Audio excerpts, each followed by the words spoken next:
Can you usher in the Honorable Dr. Mutua?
The Honorable Dr. Alfred, is it Nganga or Nganga?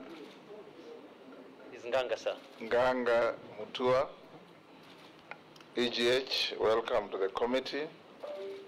There's a committee of parliament that will going to vet you, or in some jurisdictions it's called confirmation hearings. You are welcome. We have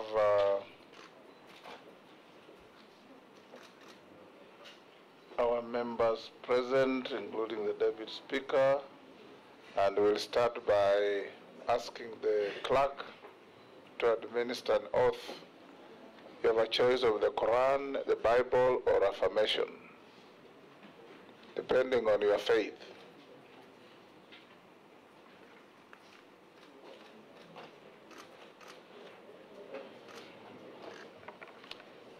I, Alfred Mutua, do hereby swear to testify on all matters in question and to tell this committee the truth, the whole truth, and nothing but the truth. So help me God.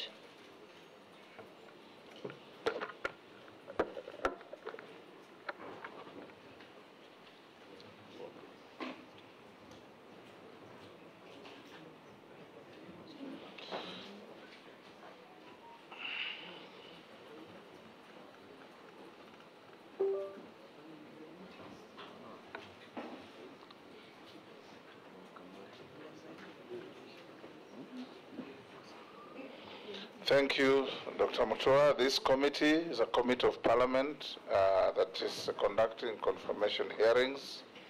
It's chaired by yours truly, the Speaker. Among the members will be invited to introduce themselves, starting with the Deputy Speaker for purpose of Hansard. I'm Gladys Boss, member for Wasingishu County and Deputy Speaker of the National Assembly. Karibu. Kimani Shongo, member of parliament for Kikuyu. Yeah, my name is Opiyo Wandai, MP for Ugunja. My name is Junet Mohammed, MP Sunai. My name is Owen Baya, MP for Kilifi North. Robert Mbui Kadhiani. Rehab Mukami, County MP Nyeri. Ferdinand Wanyonyi, member of parliament Kwanza, Trans Nzoia County, Republic of Kenya. George Gitonga Murugara, MP Tharaka. David Kosing, MP Poko South. Abdul Rahim Daud, MP for North-Imenti, Meru County, and a member of this committee. Honorable Mishi Mboko, MP Likoni, a member of this committee. Nelson Arab Koech, MP Belgood. Thank you, Chair. Caleb Amisi, MP Sabot. Dido Raso, MP Saku. Abdi Shurie, MP Balambala. Massa Mary, MP Teso South. Stephen Mule, MP Matungulu. Gikaria David, MP Nakuru Town is constituency. Naisula Lesuda, MP Samburu West. Then we have our clerk and her staff. Thank you, Chair.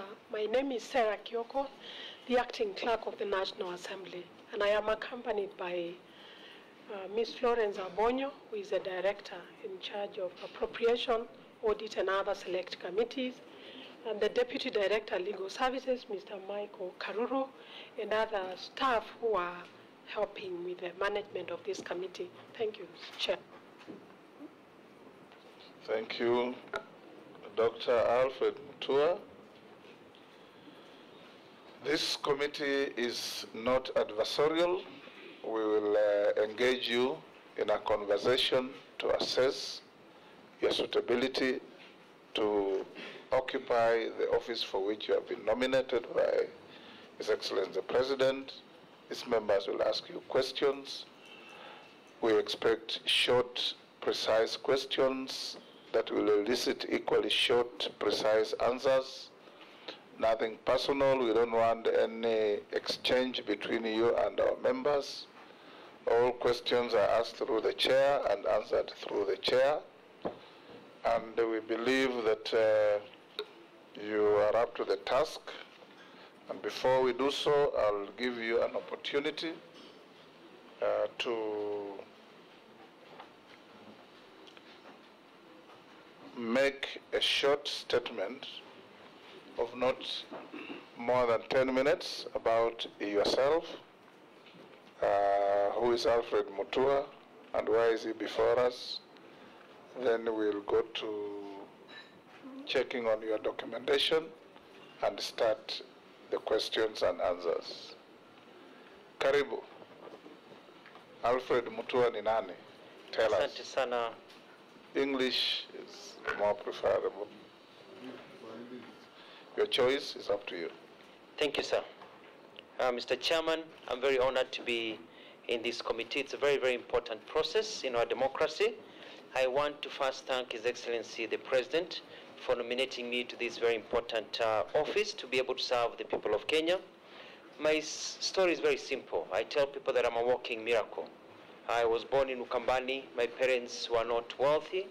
They were public servants, low cadre public servants. We grew up in Kibera, Makina Estate. I remember my recollection as a child was fighting with rats to use the toilet in those mud houses. Later we moved to Kawangware, Ruta Satellite. I lived in a wooded shack until I was 21 years old. When I was in Form 2, school fees ran out and I stopped going to school because we were poor. But because I taught Sunday school and God had favor in me, Mzee wa Kanisa, the late Ezra Roithaka, paid for my school fees. And so I went back to school. In between that time, when I was out, I pushed a lot of wheelbarrows and did some jengo work to keep on going. Later on, missionaries came and they were impressed by this young boy who was a strong Christian teaching Sunday school. And when they went back to the US, they wrote to me and I got a scholarship to go to the United States to study. So after I finished my Form 5, Form 6, I went to the United States and I studied there for 7 years as a member of the Diaspora, did a bachelor's and a master's degree. I came back to Kenya where I taught at Daystar University. I also worked at several media houses, including The Nation and The Standard. And then I went on a scholarship to Australia for my doctorate in 1998. And 4 years later, at the age of 31, turning 32, I got my doctorate in communication and media. I was headhunted. I went to the United Arab Emirates as an assistant professor of communication and media. I was able to undertake a lot of research in the Middle East. I was a proficient writer. I wrote a column called Msafiri. I wrote a lot of columns for the Sunday Nation. And then I was headhunted again to come to Kenya. I was interviewed, and I became the first government spokesperson at the age of 33 in the government of the late President Mwai Kibaki. Nearly 10 years later, after we got a new constitution, I went to Machakos, where I served for 2 terms as the governor of Machakos. I'm a simple man who believes that the essence of leadership and the essence of all of us to be here is to make the life of others better. I'm lucky, one among many, to be where I am today. So my aspirations in life is to be able to uplift others who are not as lucky as I am, to make their life better and to bring a sense of fairness so that hard work is also repaid by success in life. Najivunia kuwa Mkenya. Thank you for taking less than half of the time. We now want to know about your documentations that have already been requested of you. Do you have your compliance with tax obligations to the state with a KRA clearance or compliance? You'll give it to our clerk. Clearance with the Higher Education Loans Board. Clearance with Ethics and Anti-Corruption Commission, EACC. Certificate of Good Conduct from DCI.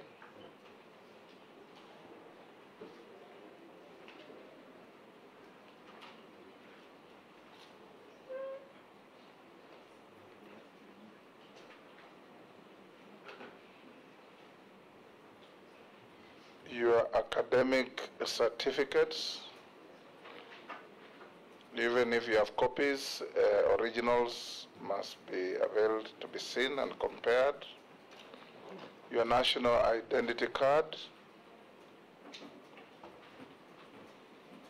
and you may tell us, are you a dual citizen, being a citizen of Kenya and any other jurisdiction? No, Mr. Chairman, I'm a citizen of only one country, and that is Kenya. Excellent.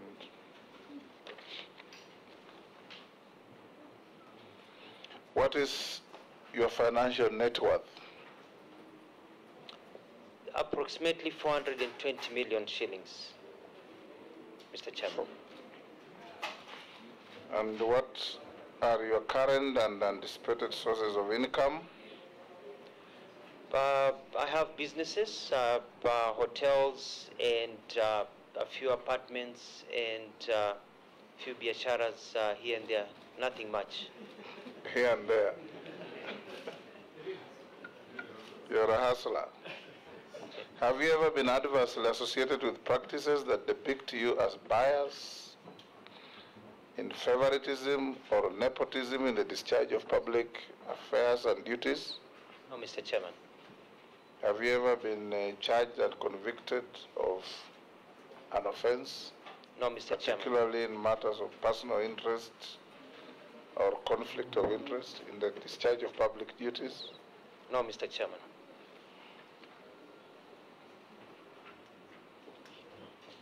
I will now invite members to ask you questions. I can see the interest is immense. I'll start with Deputy Speaker. Honorable Mutua, congratulations on your nomination for this post. As you know, Kenya has a strong presence in the diaspora, the Middle East, the United States, Europe, and so on. Recently, there's been a focus on Kenyan workers in the Middle East who have suffered various forms of abuse and even death during their stay there. What measures will you put in place, if approved, to ensure that the migrant workers are documented, protected, and fully enjoy the rights accruing to them in accordance with the international labor laws? Dr. Mutua, you will record the questions. We'll take batches of 444. Then you answer. Majority Leader. Thank you, Speaker. And I'll skip the first question because it's been covered by the Honorable Sholei. Dr. Mutua, you indicate, my question comes from the self-declaration, the questionnaire. You indicate that you are worth about 420 million. Then on deferred income number 21 and the sources of income, you've only indicated that pension is the only deferred income you expect. Then sources of income in salary from government of Machakos, having been governor. Maybe to begin with, how much were you worth before you became governor Machakos? And if the only other source of income deferred is pension, and I did hear you indicate to the Speaker that you have other businesses here and there, do they constitute sources of income as you would have indicated in your form? And if they do, how much is it? How much are you earning? And maybe I would want to hear how much you are worth before you became governor. And whether the 420 million, you would also tell us whether it would be assets, because I've seen other nominees at least give us a schedule of an appendix of what constitutes that 420 million. So I'm not able to tell, is it money you have earned from previous employment, as a lecturer, as a government spokesperson? How has this been built up? And maybe how much do you expect to be worth in another 10 years?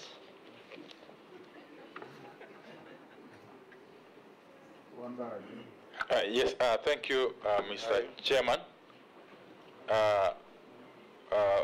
Governor Mutua, you are the first governor we are interviewing on this committee, today at least. And there is a worrying trend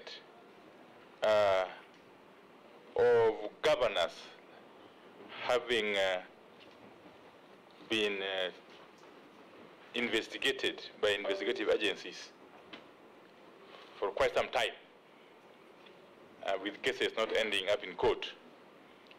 And you are one such example. I want to specifically address two issues with regard to Machakos County during your 10-year tenure as the governor of the county. And one issue that has been investigated, and we are yet to see the outcome of the investigations, is a scandal concerning dams. A scandal. There is a dam by the name Marumba. I don't know if you can, yeah? You know about it? Marumba Dam, where the county government of Machakos spent a whooping 89 million Kenya shillings without anything being done.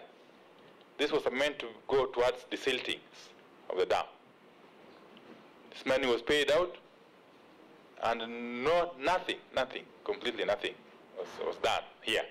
In addition, the Danish International Development Agency pumped in 50 million Kenya shillings, again here, without any tangible result. You want perhaps to enlighten this committee, to update this committee. What became of this project? How much money has been pumped into it so far in total? What became of the investigations by the investigative agencies? And what are the measures being taken to recover this money that essentially belongs to the public? Two, is the now infamous procurement of 16 vehicles by the Machakos County government under your watch. Another mega scandal that was investigated, and indeed the matter ended up in court way back in 2014. Somehow, come the year 2018, the matter was dropped, or the charges were dropped, after a purported agreement between the EACC, the Attorney General, and the DPP. Could you clarify, Governor Mutua, how this came about? And what became again of the monies that were pumped into this white elephant project? Thank you. Boy. Thank you, Chair. I would like to ask the nominee that while serving as governor, elected in 2013 on a Wiper ticket, you branded all county government projects with your photos and the words A&L Chapter. This was eventually registered as a political party, and it is the one that you used to vie for the seat in 2017 after the public had been able to see this in all images on all county projects. Mr. Speaker, isn't this an abuse of office based on the strict reading of Article on the Chapter 6 on leadership and integrity, particularly Article 73, on responsibilities of leadership, and Article 75 on the conduct of state officers, because this was use of public funds to advance personal interest. And finally, Mr. Speaker, on the nominees' democratic ideals, considering that the office for which is being nominated requires one person who is able to particularly know exactly where they put their signature, especially because we are going to be dealing with international treaties. During the campaigns, the last campaigns of 2022, the nominees signed into the agreement of Azimio la Umoja One Kenya Alliance, and later on went publicly to say that even after signing, he did not know exactly what he was signing.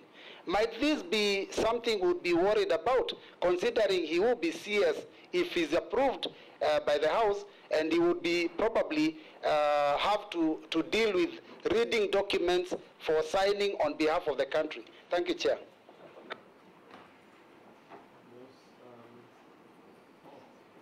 You can answer those, Dr. Mutua. Thank you very much, Take another batch. Mr. Chair, thank you. On the issue of the diaspora, Mheshimiwa Gladys Sholei, through Mr. Chair, it is quite unfortunate that as we sit here, Kenyans have died and have been mistreated in some parts of the world where they go to seek employment. It is quite a shame. I found out that we've lost 85 Kenyans in the last 3 months, and about 1,000 have been repatriated, especially from the Kingdom of Saudi Arabia, where they have gone. I've looked into the matter and I've seen systematic failure in systems, from how they are recruited here and how they are led to operate when they get to Saudi Arabia and other places. The Kingdom of Saudi Arabia is a friendly country. We have an embassy there, they have an embassy here. The Kingdom and the government of Saudi Arabia are not involved in this. But there's a question that we're asking ourselves, and that is, a lot of Kenyans go overseas. They go to Qatar, they go to Dubai, United Arab Emirates, they go to Singapore, they go to many other countries, but yet they are dying in Saudi Arabia. There is a problem. I've seen a tendency where there's a blaming of the victims. I heard the other day some people saying the problem is with our girls. It's blaming the victims. It's very, very bad.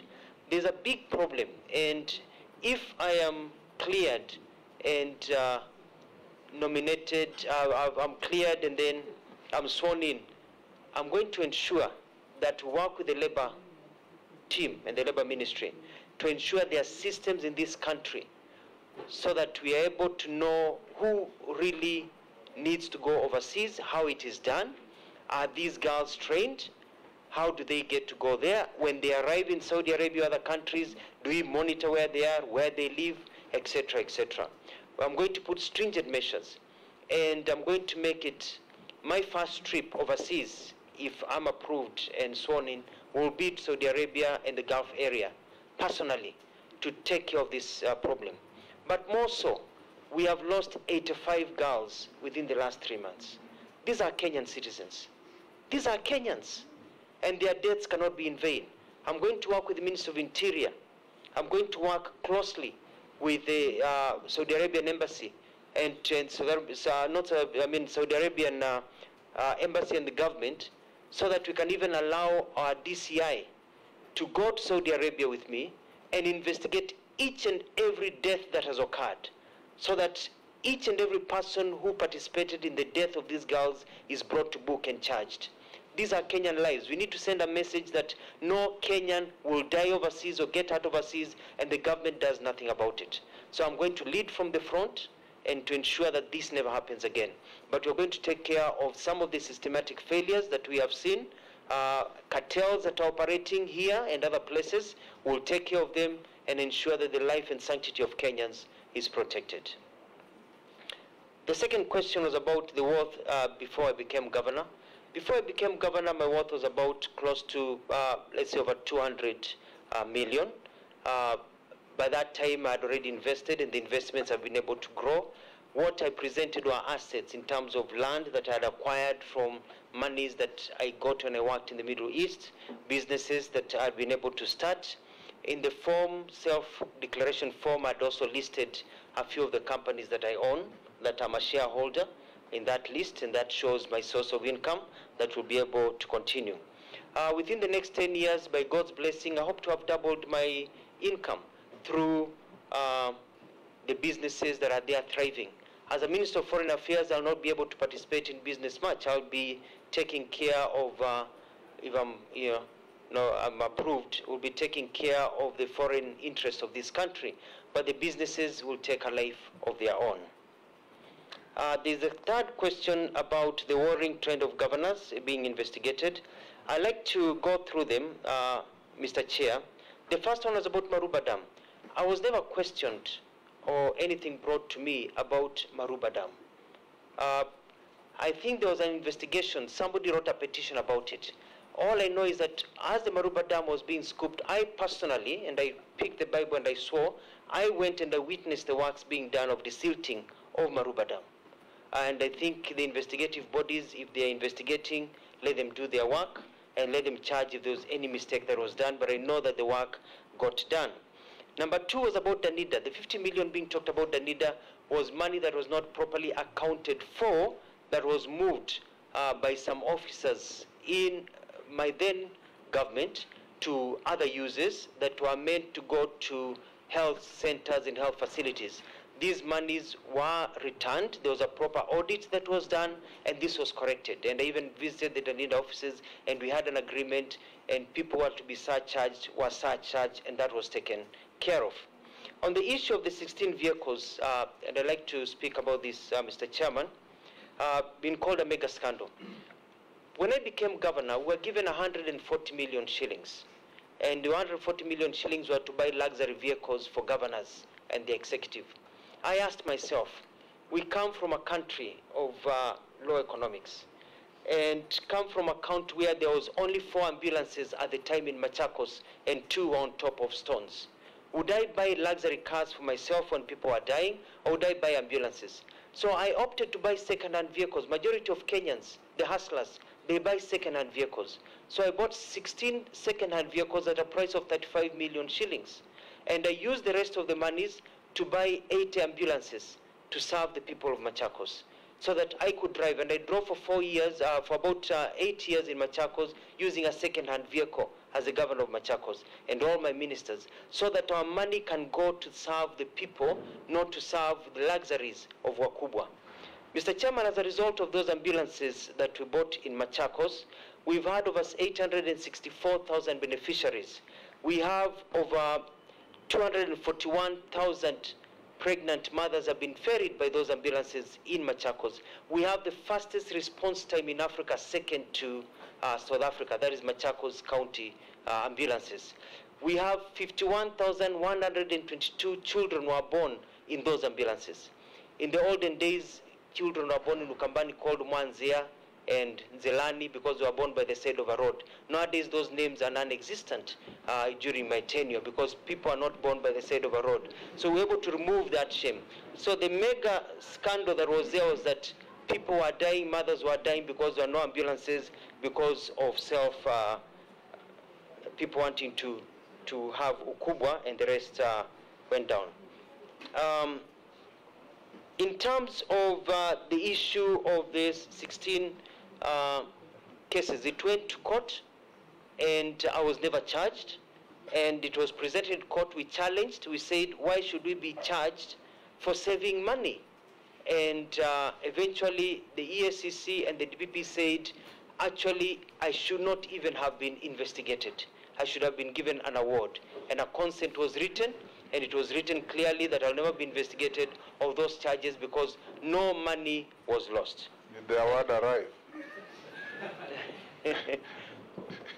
Through the blessings of God. And lastly, there's a question, Mr. Chairman, about branding Maendeleo Chap Chap. Maendeleo Chap Chap was my slogan, which I came up with as soon as I was sworn in. And so it was not a political party. And so we branded Maendeleo Chap Chap as as a slogan to tell the people of Machakos that we want to do things in a chap-chap manner. We're able to build a stadium in 4 weeks that is now FIFA approved. We build a people's park. We build a road that is existing between Makutano Mamwala and Kidimani, 33 kilometers in 3 months. We broke the world record. Maendeleo chap-chap to serve the people of Machakos and the people of Kenya to show that it is possible. Later on, when Wiper Party and I fell apart, as it is in politics that happens, people say that I should have a party called Maendeleo Chap-Chap because that is what I embodied. So that is how the transition went into. It was not branding for a party. It started on day one as a Wiper governor at the time. Lastly, I was asked a question about appending my signature, about what you did not know. I don't want to go back to the games and the tricks that were played during the Azimio times when we joined, because even the Wiper leader, His Excellency Kalonzo Musyoka, said he signed what he did not know. And it's not that we said what we did not know. Point of order, Chair. We had not seen. Point of order, Chair. Yes. Chair, I would like to ask the nominee to kindly restrict himself to the questions and not to address matters that are not have not been brought, because the party leader of Wiper is not a nominee and is not one of the people that is being vetted. Many people say they didn't know. Let him answer the question. I want to repeat what I said. Let's ask questions and answer them without veering off into any parochial politics. We want to deal with issues that are asked, and let's go on. Well guided, Mr. Chairman. I withdraw. And what happened, and I don't want to go into that history, it's been overtaken by events, is that we signed a document in good faith. And what was attached to that document is not what we were shown. It was totally different. What was deposited at the registrar of political parties, when we later found out, was a different document than the one that we had actually signed, what we called Utapeli, which was one of the reasons that I chose to leave Azimio, because I saw deceit and I could not really match what was happening. And I don't believe it was the entire Azimio. I think it was a few people who were playing games and were ruining it for the whole of the Azimio team that was really committed to fostering ahead. Thank you, Mr. Chairman. Yes, Honorable Junet Owen Bayer, I'll give to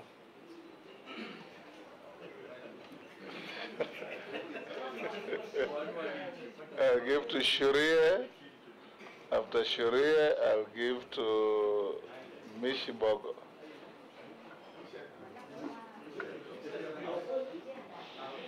Thank you. Thank you, Chair. Chair, I wanted us to clear with the preliminary issues first before we go very far. Chair, you was asked a question to the nominee, how much is his worth? Then he told you 420 million.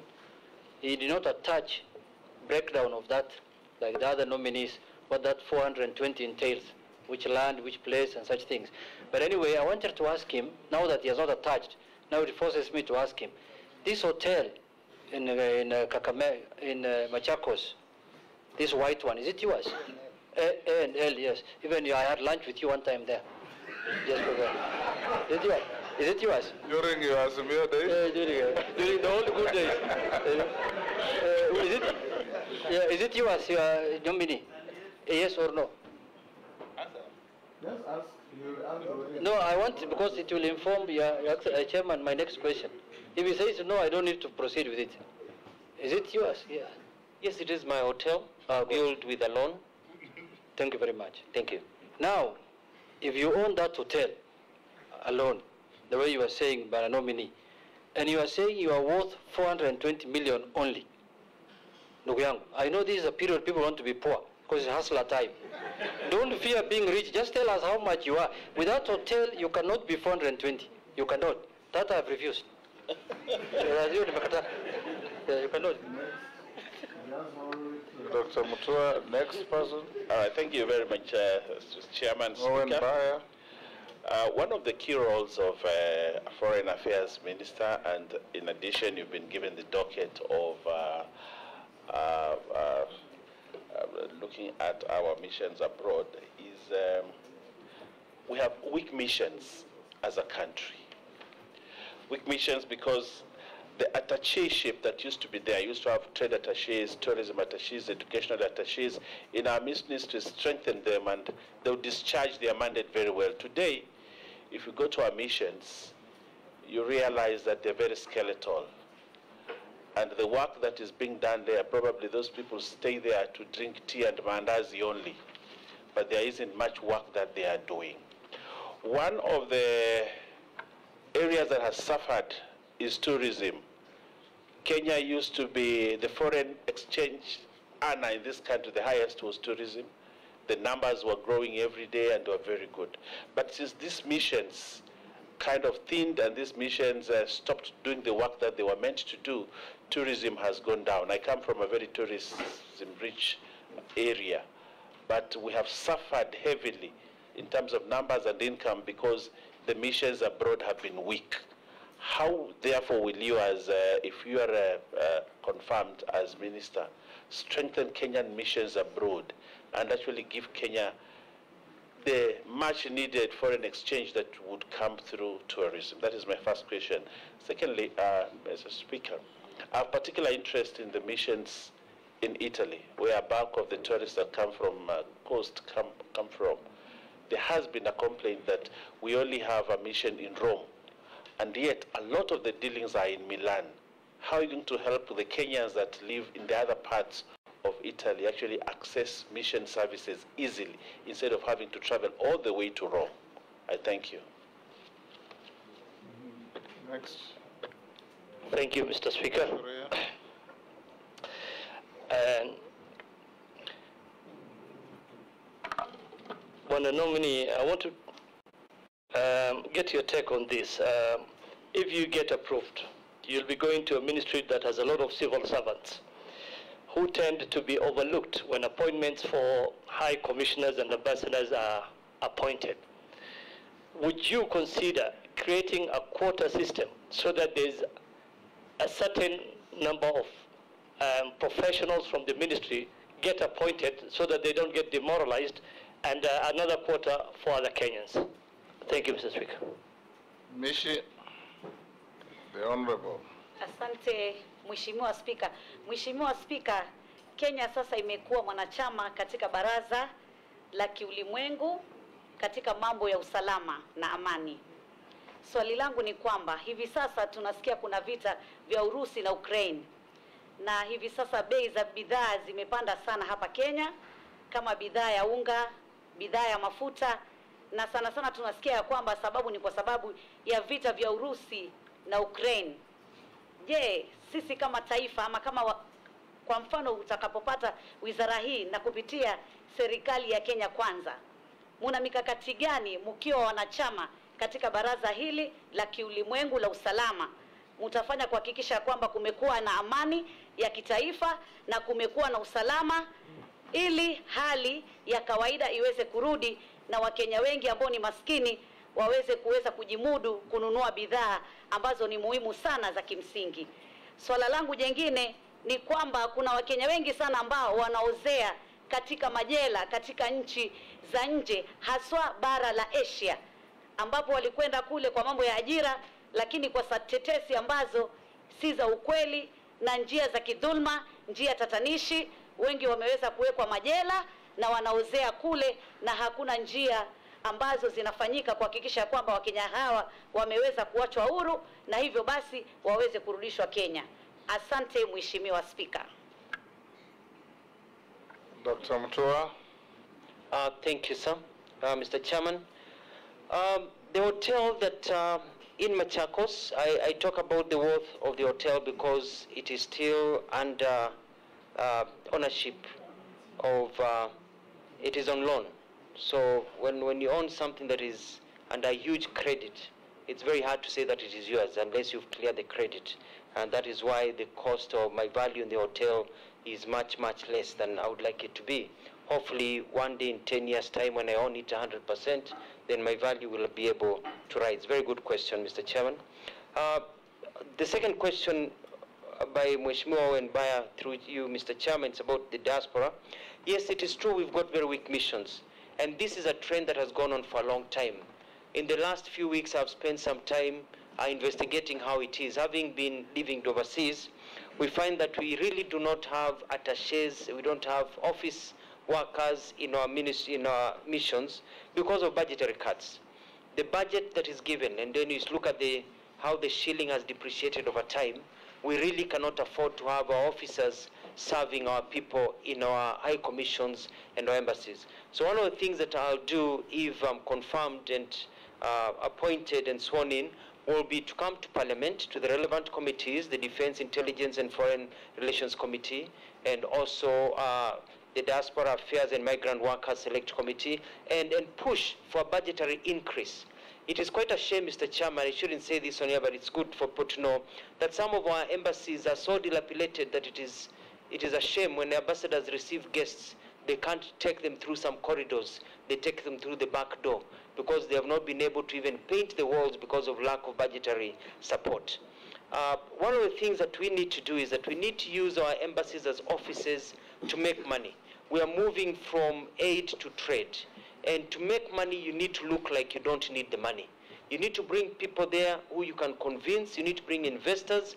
We need to have people who will be able to tour these countries and bring investments to this country. So we'll need proper funding of our embassies and high commissions. It is not wasted money. It is an investment, and that will be able to bear fruits.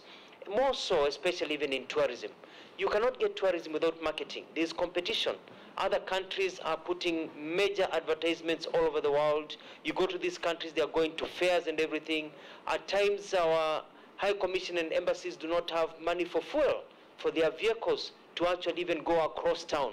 So where will they go to actually market our country in a fair to bring tourists? So there's been a trend of reducing the monies given to foreign affairs, and I hope this will be able to change because we're able to show that any money plugged in will be recovered 100 times fold. So I feel the pain, and which is a real pain.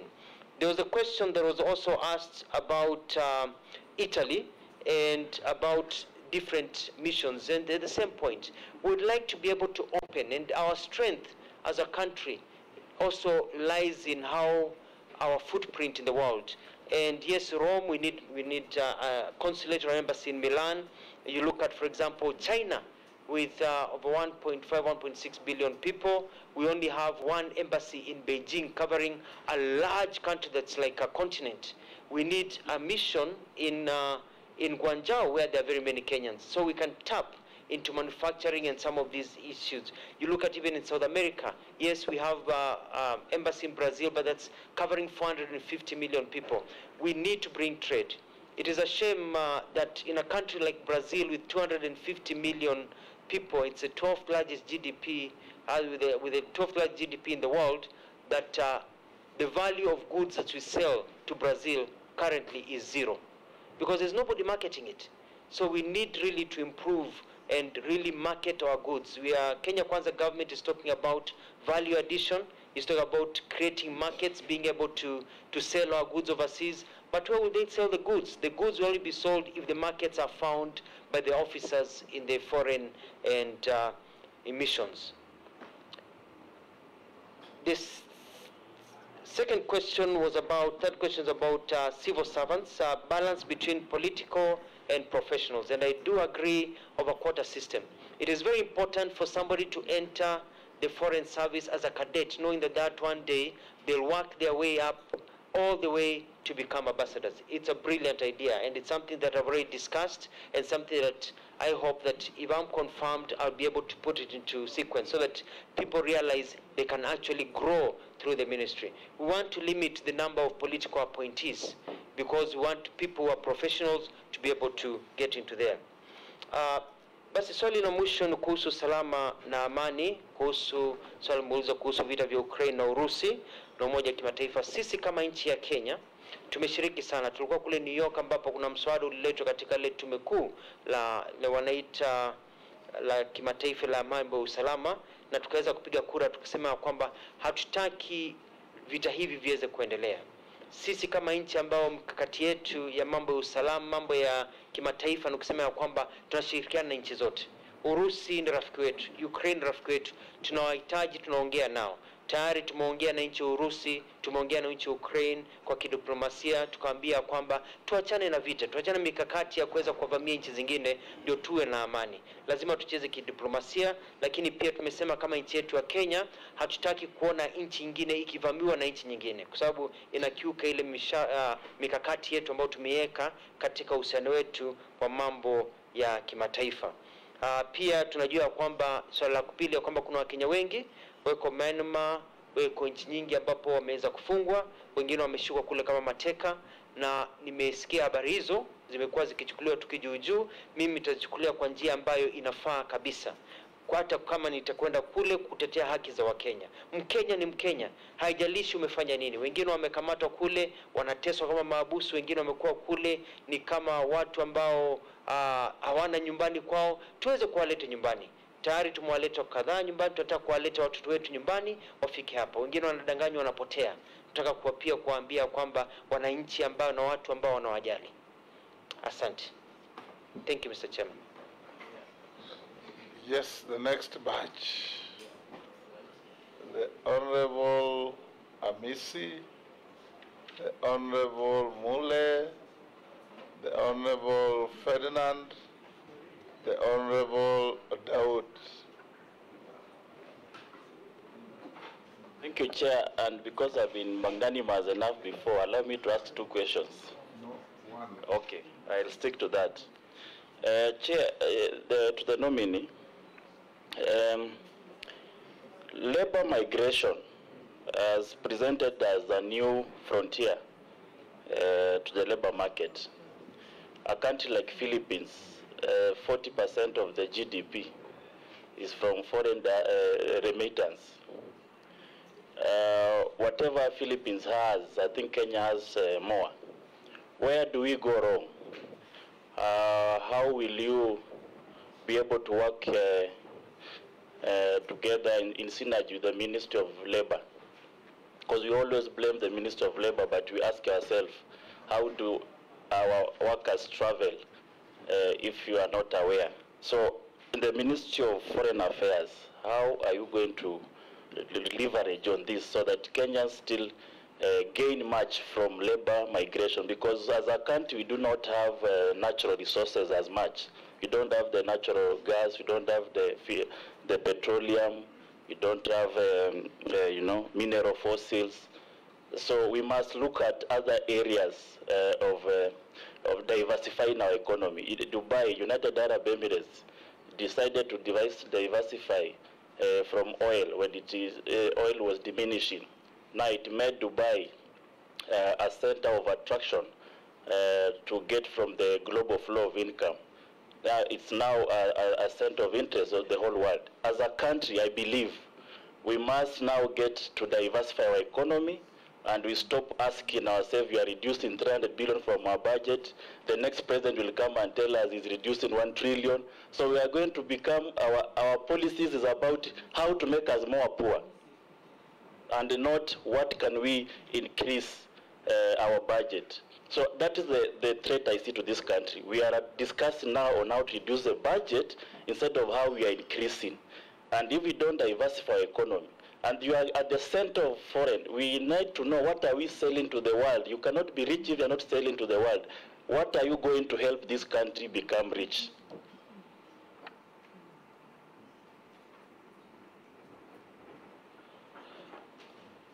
Honorable Mule. Thank you very much, Madam Speaker. I want this to go straight to the nominee. It is in public domain that the office you held or the government you led of Machakos County, as we speak right now, it has one of the biggest debt in the country of 2.8 billion shillings, which is not paid, and is a debt which is being carried over to the next administration. Kindly, without any personal or emotions, try to convince this committee whether was that failure in your management, in your leadership, and in proper accounts of the county government of Machakos not to incur such debt, whereby we know very well the county government of Machakos has been receiving all requisite funds from the national government, development partners, and other local collected avenue, whereby we should not have a single debt. For example, Makueni had a debt of less than 2-point-something million shillings by their close of caps. My fear is one. With this experience and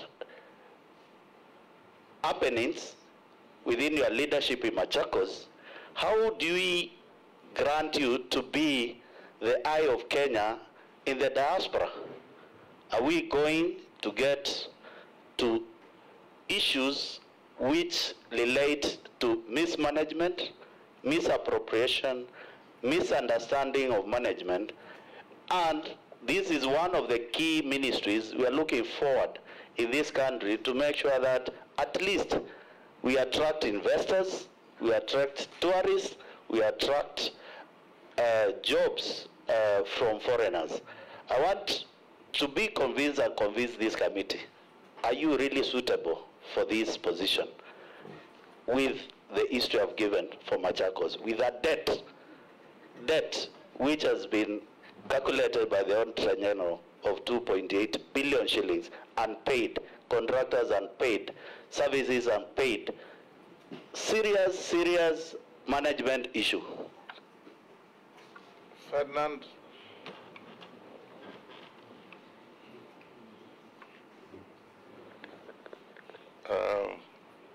May I ask you this question? I'm one of the victims of the people who went to Middle East. And you said if you become the Minister for Foreign Affairs, you will go to Middle East. I think the problem here are the so-called cartels here and in the Middle East. Our people leave this place, and as soon as they get to Middle East, their passports are taken. And, you know, they move from one house to the other, one house to the other.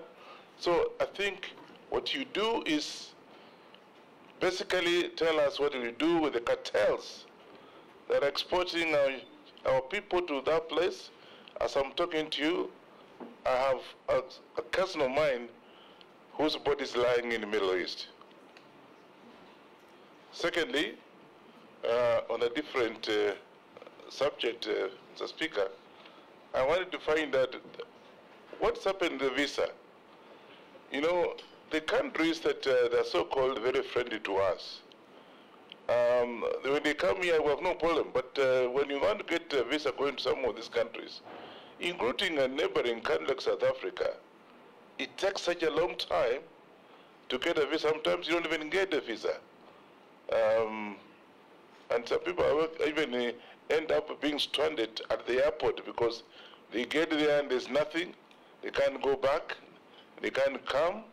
And so they spend 2, 3, 4 days, imagine, at the airports.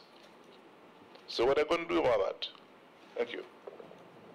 Thank you, Chair. Thank you, Chair. Dr. Mutua, I would want to ask you 1 or 2 questions. We've got countries which normally offer us scholarships, university scholarships, college scholarships. Some of the friendly countries are India, Cuba, Algeria, Pakistan, Hungary, amongst others. I remember a couple of years back, the Indian High Commission telling me there were 100 vacancies for technical training colleges in India. But the scholarships can only come through the Ministry of Foreign Affairs. But when I went to follow up with the Ministry of Foreign Affairs, I was told they were not available. But the Indian High Commission told me they were there. And many like them are there. So what criteria is it being used to distribute those scholarships to deserving Kenyans and not being hawked to people to buy them? because if it's not going to help the ordinary citizens and it's going to be hawked or sold to people, then it doesn't help at all. Secondly, our balance of trade. Many countries, our balance of trade is in favor of the other countries. What do you think you will do to even market our miraa so that our farmers in Nyambene can, and Tigania can at least get something out of miraa, because that is one thing which is, I think it is at the core of our government as well. Thank you. Dr. Mutua. Thank you, sir.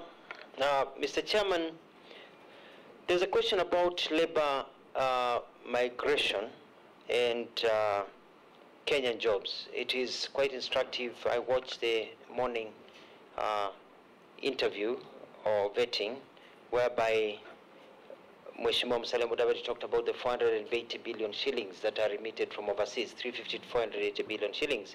Actually, the diaspora remits more money to Kenya. It's our chief foreign exchange earner than even coffee, tea, and others. And we'd like to grow this, but need to be done in a very, very organized place. And so it is important for us to take advantage of this. There is no system as there is in Philippines, for example, whereby the government goes out to teach people how to look for jobs overseas and also train them and give them opportunities to find jobs. So if I am confirmed, I'm going to set up a unit in the ministry to teach Kenyans and also guide Kenyans on how to secure jobs overseas. How do you qualify for a job overseas? How do you become competitive? Because Kenyans are very bright.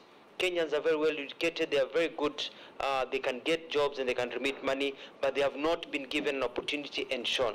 I'm also going to ask our embassies to be telling us, so we can tell Kenyans and publish widely, of opportunities that Kenyans can be able to look at and be able to go into the private sector, but also more so into the United Nations and other international bodies, so that Kenyans are also over there.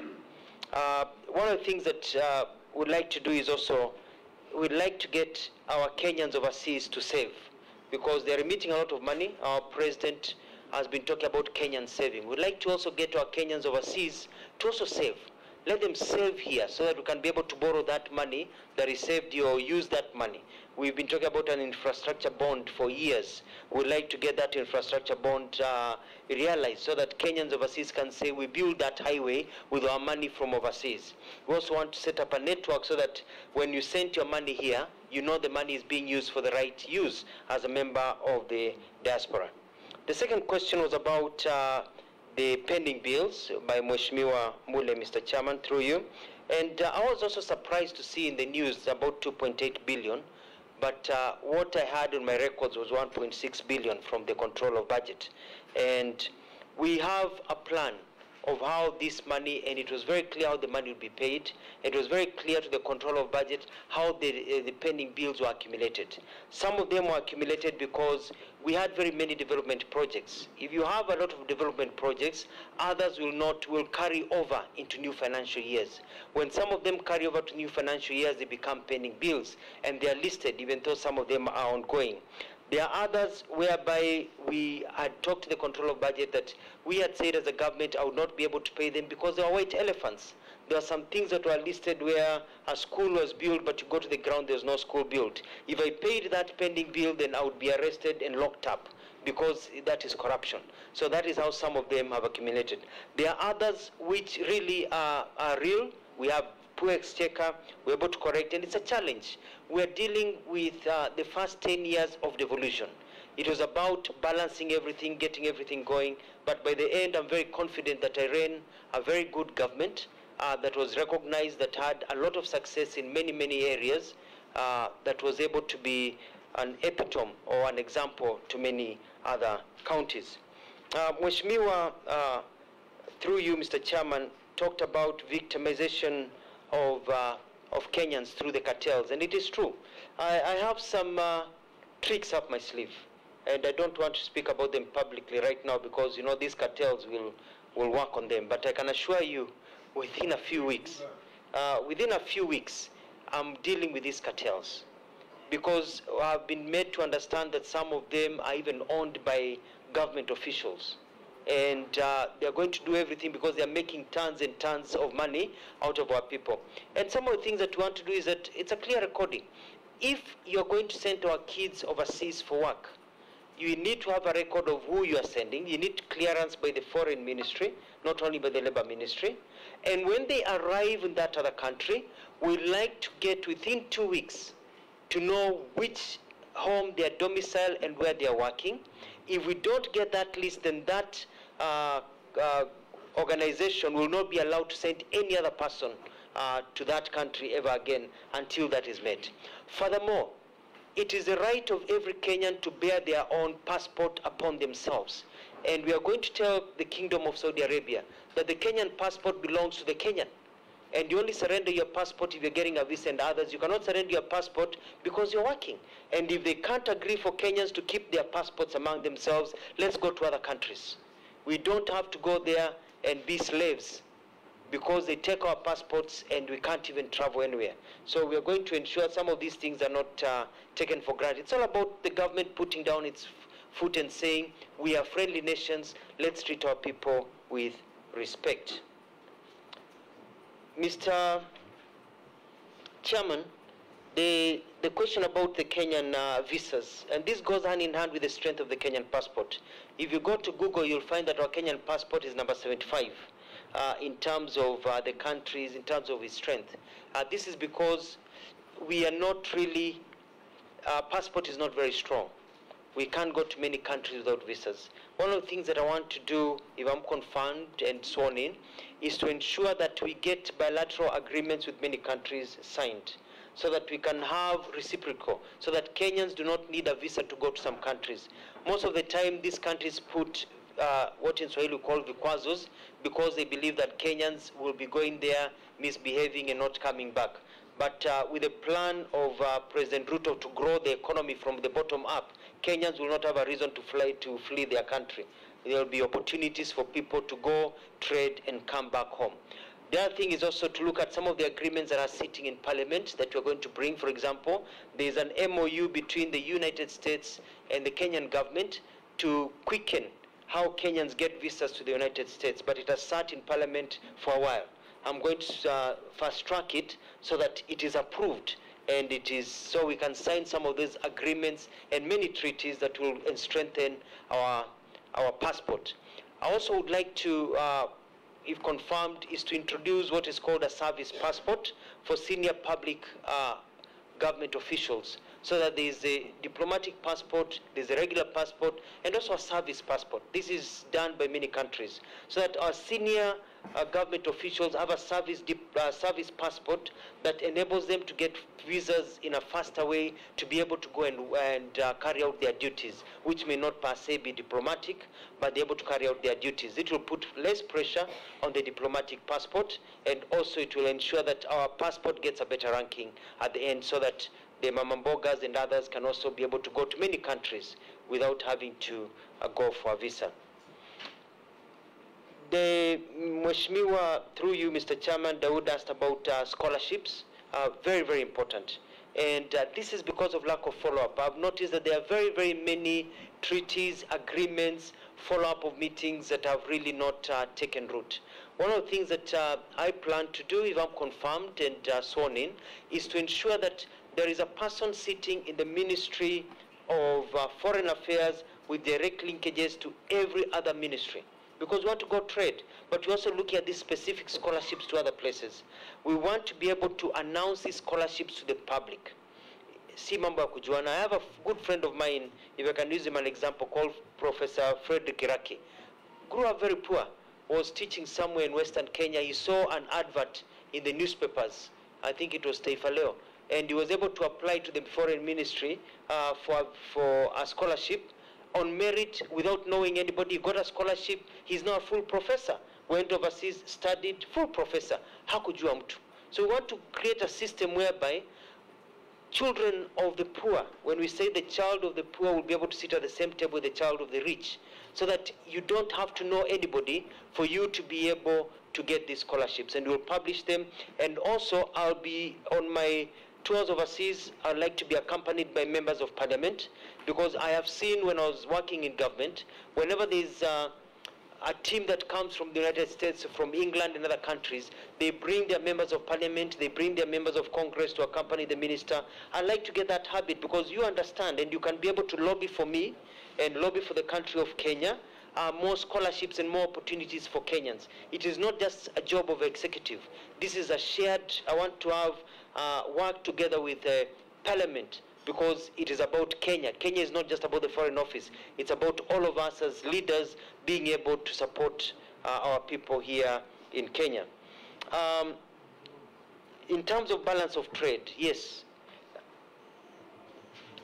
a problem, because majority of our products don't have value addition. So we are selling our products raw. So we find that we are importing finished products. We actually sent our products overseas and they are imported to Kenya with value addition. The Kenya Kwanza government is all about value addition. We like to add value to our products so that more money can remain in the pockets of wananchi, and this will ensure that our balance of trade is balanced. In terms of miraa, we look at how do we package our miraa, but it's not about package, it's how do you market our miraa overseas. And how do you get smooth transition?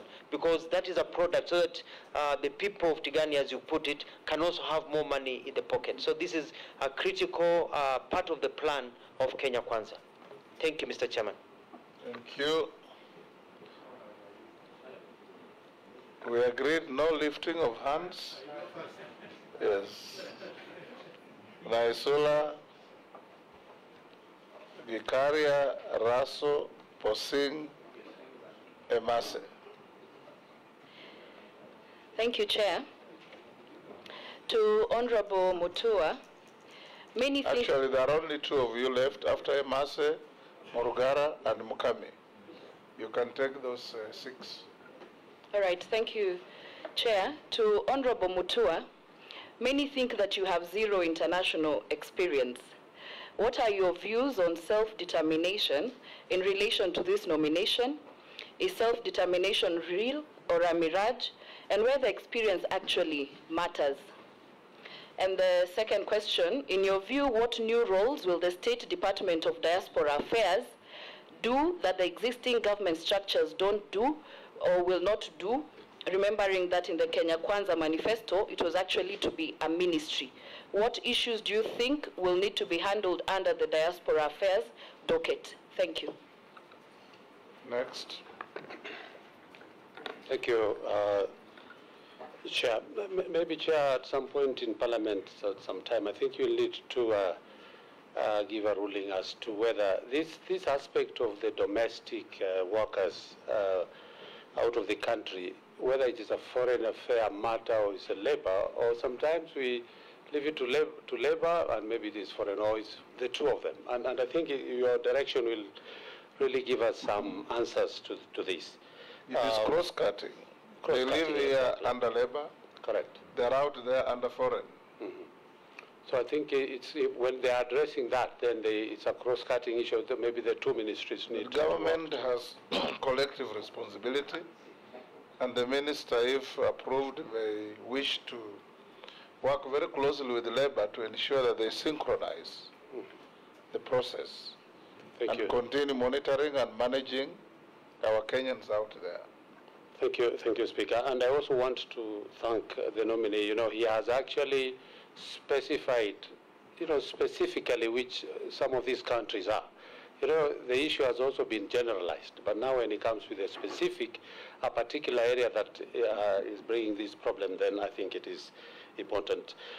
He also mentioned that he wants some of these properties that he has is out of the income he earned when he worked in the Middle East, if I heard him correctly. Maybe he needs to give us an experience of then and what is happening now. But the very last one, Honorable Chair, is about the questionnaire, number 27. And I had the nominee giving us a very emotive and very, you could feel where he has come from. and the assistance that he got when he was rising and through his education and missing out to school because of school fees. But Honorable Chair, if you look at number 27 in the pro bono charity work, donation to charity and things, he writes not applicable. I mean, Honorable Chair. Ask him a question. How then could you have benefited from well-wishers and good Samaritan, and yet in your tenure, you're not giving back? Thank you, Chair. Thank you, Mr. Chairman, through you. Yes.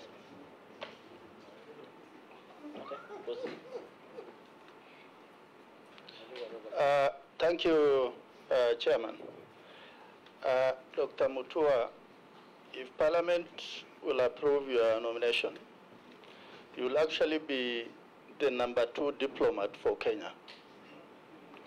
And the ministry that you will be heading is the face of Kenya out there. In the last Parliament, we passed the Act, that is the Foreign Service Act. And our foreign policy is anchored on economic, cultural, environmental, and diaspora. Now, from your last job, you have been the governor for Machakos for 10 years. I think it's not a mean feat. It means the people of Machakos saw that you are doing certain things right, maybe not 100%.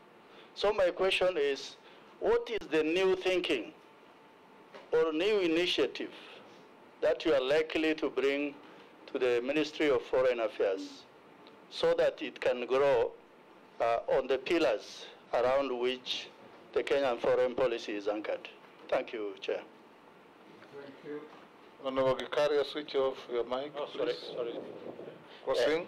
Thank you, Chair, and through you. You know, Mr. Speaker, Ministry of Foreign Affairs, as said by Honorable Raso, is actually the face of Kenya outside there.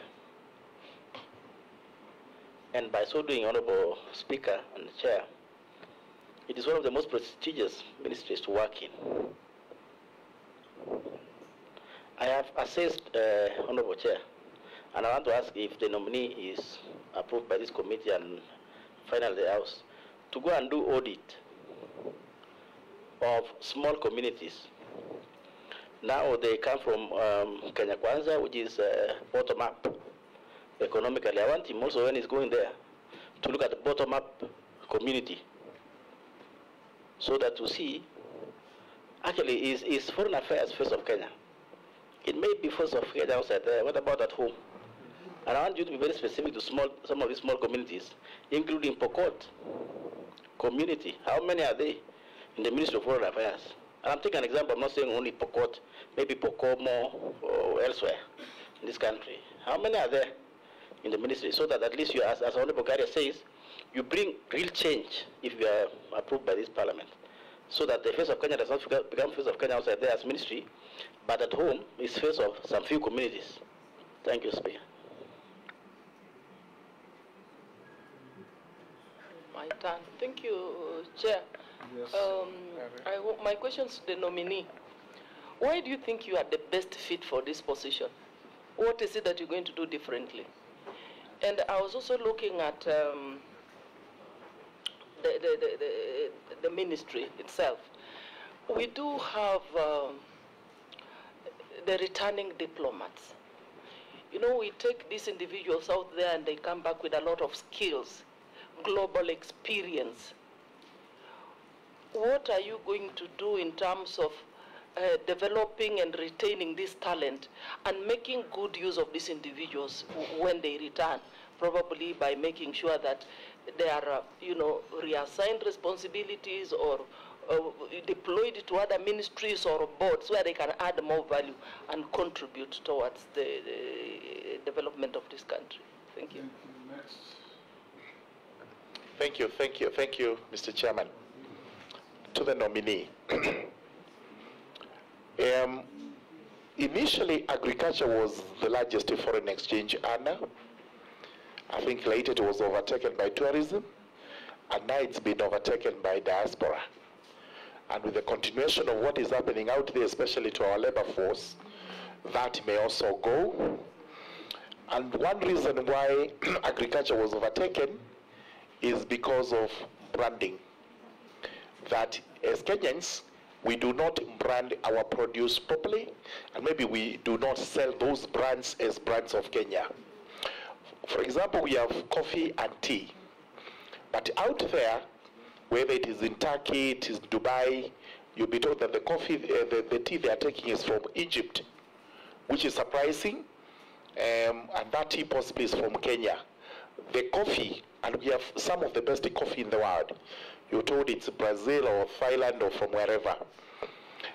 As the Minister for Foreign Affairs, I think you're going to be the driver of the policy brand Kenya. How do you propose to work with the Ministry of Trade so that this is realized and we are able to add more foreign exchange and as a result grow the economy as we intend to do? Kami?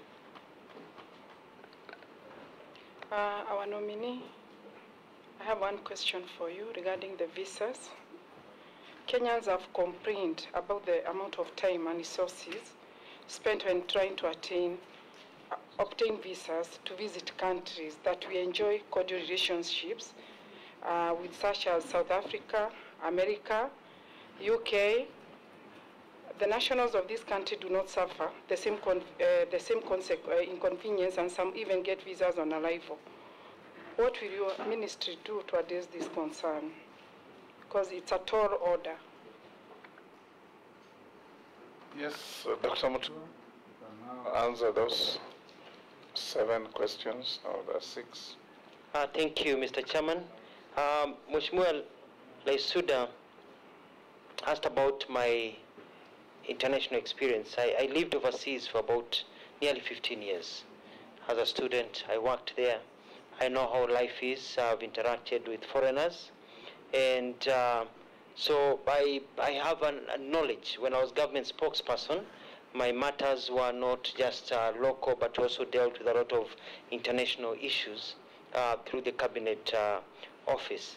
And the whole issue of self-determination is quite important. And you know, as a policy in Kenya, our foreign policy believes in that every country has a right to self-determination. Every country has a right to enjoy its freedoms without being attacked by another country. And we want to be able to be seen as a solid country that has a foreign policy that does not keep on shifting with the wind. So we are quite solid about how we do things. Because of living overseas also with the diaspora, I'm quite aware of the challenges of the diaspora. I know that the National Diaspora Council of Kenya has never been operationalized. That is one of the first things that if I'm approved and sworn in that I will do. I want to enter into a discussion with the United Kingdom, with the United States and other countries where we've got a lot of Kenyans went there, fell out of status, they're hiding, they don't have status, they can't come back home, to see ways of waiving the problems they faced without them being deported, so they can get waivers, so they can leave and get legalized where they are, so they can be able to contribute very, very well to this country. We're looking at being able also to sign more MOUs that will be able to help the diaspora be able to work very well between us and then the banking field and others as we continue. So I feel that I'm quite prepared in terms of my personal experience and experience working in government for over 20 years. The second question is about the foreign affairs and issues which, Mr. Chairman, you're able to answer very well about the cross-cutting issues between labor. But we'd like to make it very clear that if I'm approved and sworn in, issues of Kenyans overseas will fall in the Ministry of Foreign Affairs. I think Foreign Affairs has been passing the buck a lot to the Ministry of Labor. But Ministry of Labor will also have to get its act together. And because Kenya Kwanza, we are a team. will be able to work as a team to harmonize, so that even though there's processing done and approvals, we're working hand in hand. But when Kenyans are overseas, working overseas, I don't want them to go to any embassy and being told this is not a foreign affairs issue, this is a labor issue, Ministry of Labor issue. You're in a foreign country, you don't know anybody about labor, you know the mission. You want to be protected by your mission. I want people to be proud of the country they come from and to know that their country has their back day and night at every single time. There was the issue about the properties, yes, and the questionnaire. As a Christian, the Bible says that when you give with your left hand, your right hand should not know what you've been giving. A lot of my pro bono work and the work that I've been doing through the church.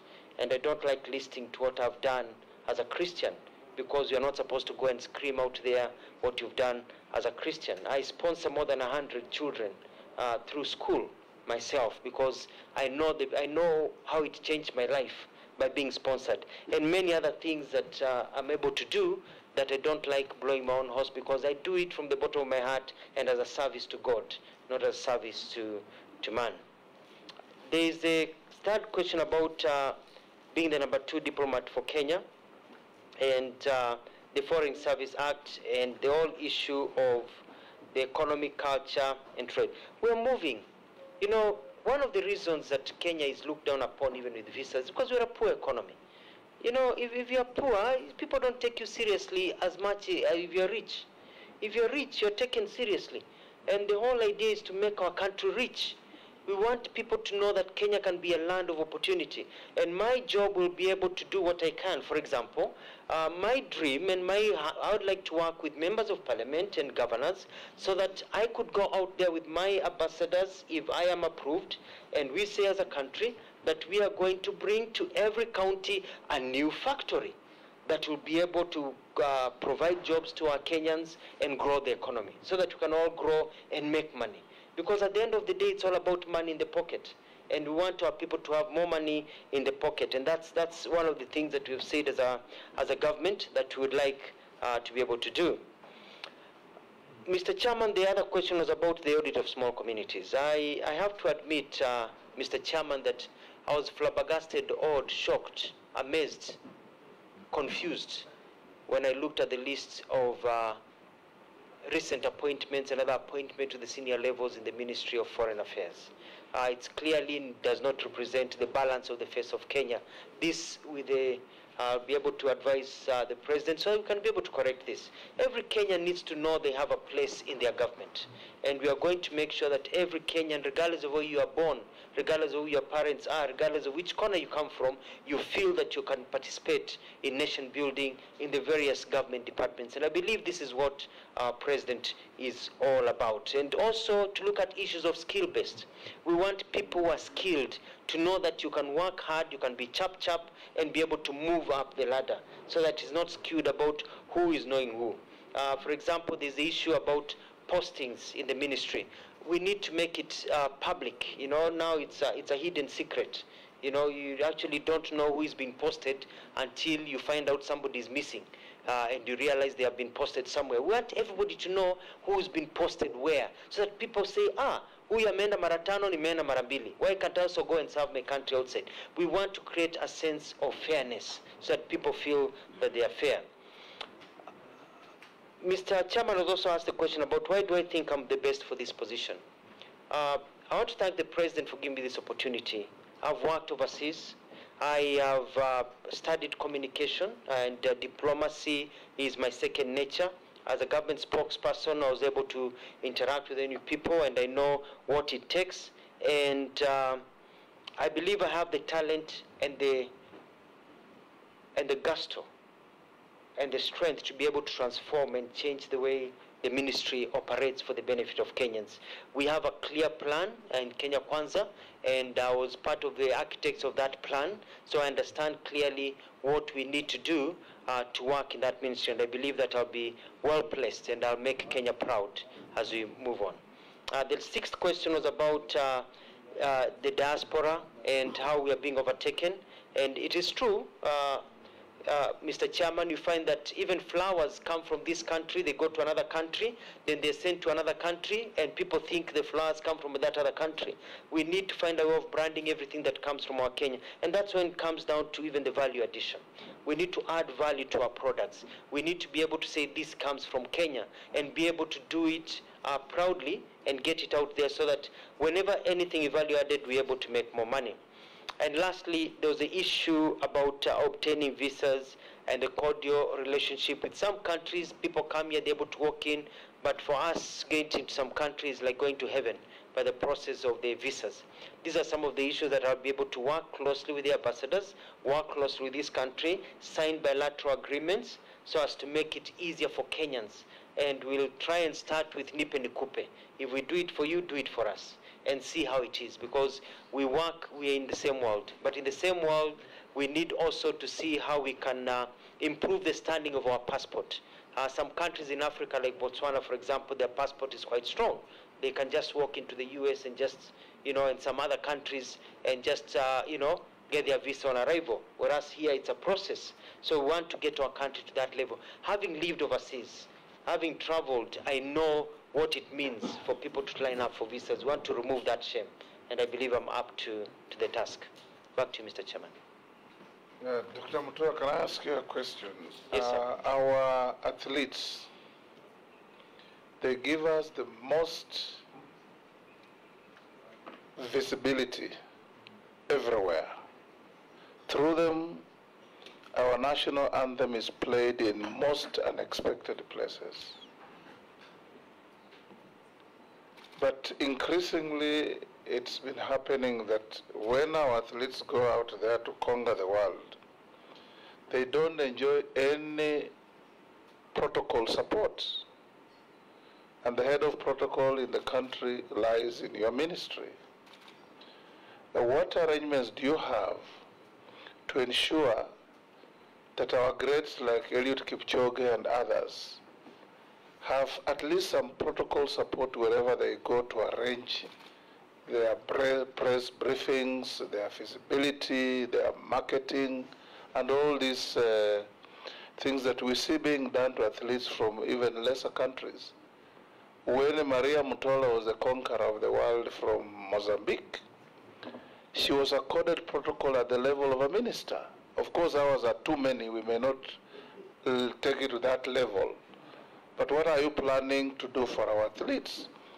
You find petty traders carrying diplomatic passports, and our world-conquering athletes don't have. What are your thoughts on this? Thank you, Mr. Chairman. A very good question. There are two ways. I was lucky to be a journalist because I lived in Australia at the time and witnessed the 2000 Olympics. And I saw our athletes and some of the struggles they went through. And I love sports, so I've been able to see some of these things. And one of the programs that I have in place is to set up our protocol officers, not only for athletes, but even to Kenyans. Kenyans have been complaining that when they go to embassies, they're not treated well. They're not treated with respect when they live in the diaspora. And I want to ensure that when you go to an embassy, to a high commission as a Kenyan, you are treated with the respect and dignity that you deserve as a Kenyan, and you can come out saying, yes, my country really loves me. So I'm going to institute a program to take care of athletes and even top business people when they go to these countries, because they are also income earners. They are bringing foreign exchange to our country. It is also a shame that even some of our soccer players, we've seen them in the past sleeping in airports because, there's no proper protocol or there's no money. And so I'll be coming back to Parliament and requesting for funds so that we can always have an emergency kitty in our high commissions and embassies, so we can be able to fly and take care of our soccer players, if there's a player or athletes that has fallen in the wayside, to remove that shame and give them the recognition that they deserve. We also, one of my plans that I put through as Kenya Kwanza plan is also to have a program for our athletes on how to invest and save their money. So that as they make their money, they are not just spending their money. Part of their money is going into saving, because you cannot run forever. After a while, somebody else will be able to run faster than you. A better soccer player will play better than you, so that you have something left, so that you can be able to invest, get into business or get into work, so that you don't die poor. Then it becomes a shame that you represented this country, but you're dying poor. So we can be able to set up that in collaboration with the ministry in charge of sports. And lastly is to, we need to have galas and recognition when they come back and treat them well. When it comes to issues of diplomatic passports, I totally agree with you.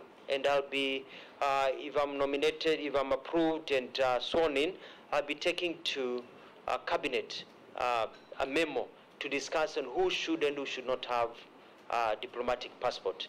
With the introduction of the service passport, we need to come up with a clear criteria.